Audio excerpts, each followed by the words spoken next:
Sometimes we think we can see something, a cat or a cup or an apple or something, but in fact we can only see one thing ever, and that is light.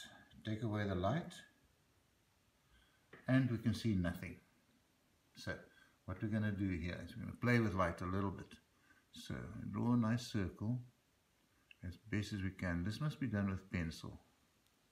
Draw a nice circle, the best one we can. When it starts to get difficult going uphill, you start from the beginning. Make sure you've got a perfect join there, and when you come around, make sure you've got a perfect join there. As circles go, that one's not so bad. Okay, then we draw another one, about the same size. Get it going, get it flowing, keep it going, and when you run out of steam, come back to the top and come around and do the other side. Now this one is not nearly as good as the first one, but it'll do. It needed to come out here a little bit. Third one. Nice and round on this side. Oopsie, make sure, oh man, my hand.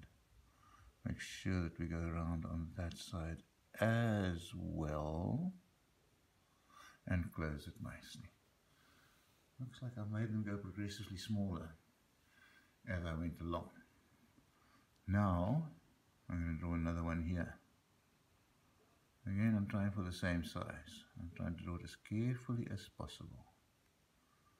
That's looking like the best one so far. Maybe because I'm leaning on the pencil a little bit harder, and it's as if it's a little bit easier to draw hard and to draw soft. Okay, yeah. Last one. Delicate. And come around. And work on the roundness. No, it's got stuck there. Work on the roundness. Yeah, bring it out a little bit extra there, and bring it in there, and when you try to make the join there. That's a better place to have the join. Now, you'll always need a putty rubber, and with a putty rubber immediately we can start erasing there, immediately we can start erasing there. Little trick with the putty rubber. Putty rubber is a clumsy drawing instrument. It is a drawing instrument, by the way, a putty rubber. It's not eliminating instrument, it's a drawing instrument. So, rub away more than you need, because the putty rubber is clumsy, but the pencil is sharp and the French call it acute. There, and close that where we've opened it. Close that. That still looks okay. And then this one as well. A little bit of a disappointment similar to that one. A little bit flattened on this side. So first rub it out. We're going to do a lot of rubbing out. So if you don't have a putty rubber, or I think probably the other way that people call them, or the name that people give them, is a kneaded eraser. But we're going to shine a light on each of these spheres, we call them spheres. So what you can do, a very nice convention is this. I'll write the name of a very good book down. Alright, that is the direction of light on that one. This is the direction of light on that one. And the direction of light on this one. Direction of light on this one. And the direction of light on that one. So like that.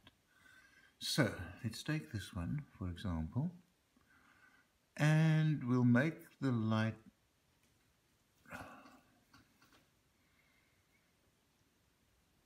the light more or less even, as if it's coming directly from that side. In other words,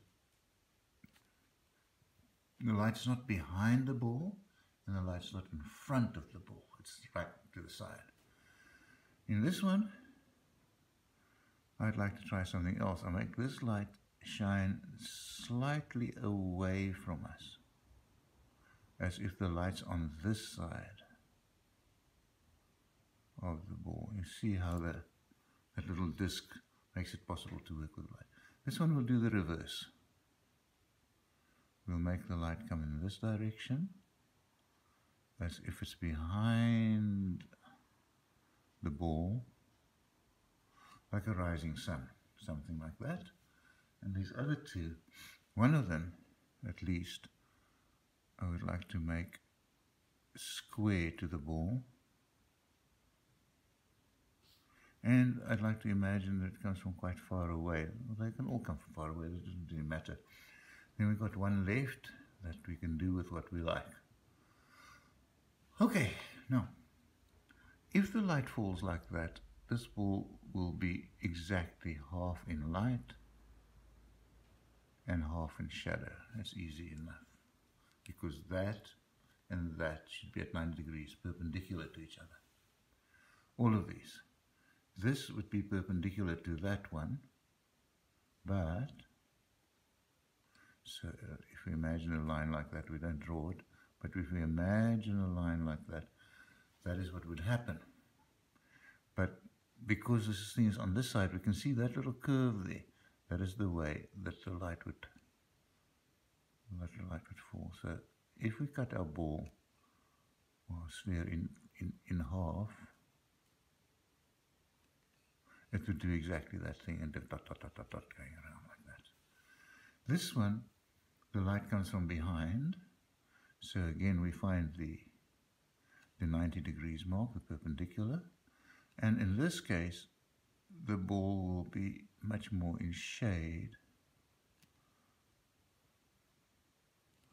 and much less in light. So I'll correct that a little bit. It doesn't matter if you make this kind of corrections. I sort of tried so far not to do it, but it really doesn't matter. A little correction like that. I have a derogatory term for these little corrections. I call them band-aids. So band-aids aren't so good, but if you try to draw something perfect, you're going to need some band-aids. Okay, that works nicely. So that's in light and shadow, light, shadow, light, shadow. This one, I want the light to come raking in from quite low, perpendicular there, and directly from the side.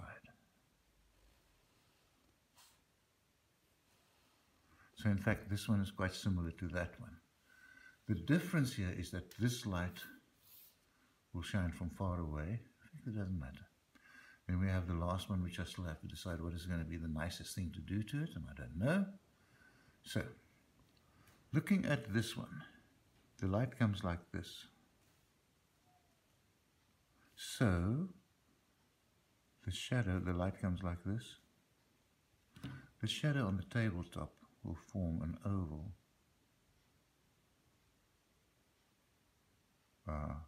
Wait a minute.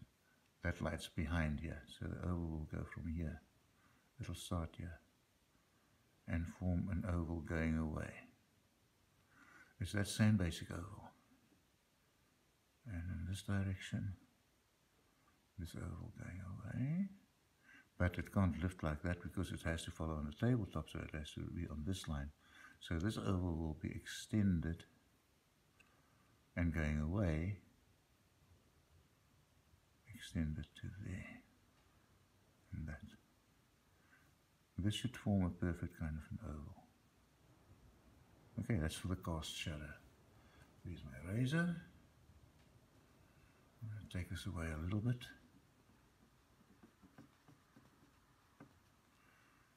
You see, I've got a much nicer end to my oval there. There, that's better. That's a shadow going in that direction. Now this one's doing exactly the opposite. It's got essentially the same angle of attack with the light there. These lines can all be rubbed out. Okay? Essentially same angle of attack here. Look, if we allowed for perspective, and if this light was close, let's say the light was sitting there, and not way back there in infinity where the sun sits, then in perspective, this light would open up a little bit, and this shadow would be wider. That is in perspective. I'm going to do it because it's fun. There's a perspective line based on that light source. So now, because I've given it this crazy perspective, these lines are just construction lines. You won't see those lines in the final drawing, but there it is. Then we see where the light's going to be at its widest. It shines here, and it shines from behind, so the widest point is not going to be there, as it would be in that case. The widest point is not going to be there. The widest point is going to be here. Bring it here. And we can give ourselves a little guideline. There, my hand's shaking because I'm drawing vertically. Normally when you draw, your sheet of paper would be lying flat on a tabletop. But in this case, it's upright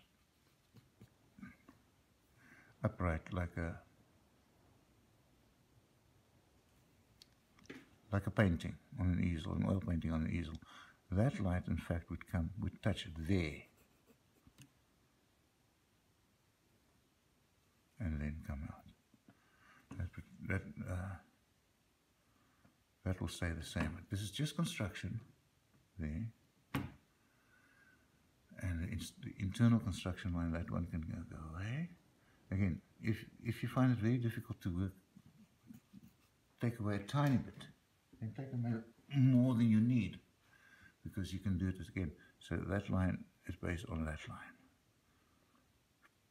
The oval of the shadow is based on that line.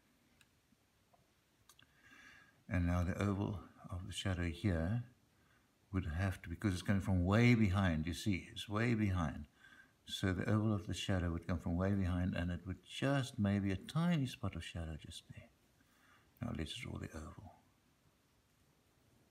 There. And let's draw the oval